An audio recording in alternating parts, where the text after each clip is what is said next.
Hi friends, నేను మీ సాయి చంద్రికానండి. శ్రీ గురు చరిత్ర శ్రీ గురు చరిత్ర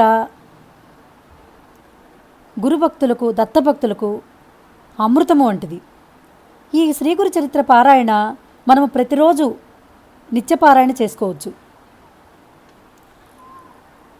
ఈరోజు నుంచి మీకోసం శ్రీ గురు చరిత్ర పారాయణ ప్రారంభిస్తున్నాను.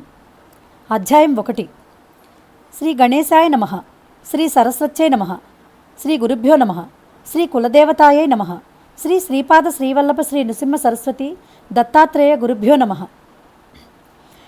బాలార్క ప్రభమింద్రనీల జటిలం భస్మాంగ రాగోజ్వలం శాంతం నాద విలీన చిత్తపవనం శార్దూల చర్మాంబరం బ్రహ్మాగ్నై సనకాదిభిః పరివృతం సిద్ధై సమారాధితం దత్తాత్రేయముపాస్మహే హృదిముదా జయ సదా యోగిభిః. మసక చీకటిలో త్రాడును చూచి పాముని భ్రమించి భయపడతాము. కానీ తర్వాత దీపం సహాయంతో అది త్రాడని తెలియగానే ఆ భ్రాంతి భయము తొలగుతాయి. అలానే వాస్తవానికి బ్రహ్మమనబడు పరమాత్మ ఒక్కడే ఉన్నాడు. అజ్ఞానం వలన మనకు ఆయన స్థానే జగత్తు గోచరించి భయము ఆశ దుఃఖము కలుగుతాయి.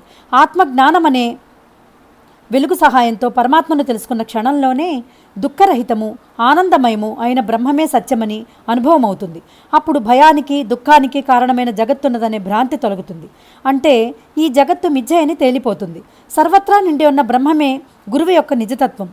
సచ్చిదానంద స్వరూపుడైన శ్రీ గురుదేవునికి హృదయపూర్వక నమస్కారము.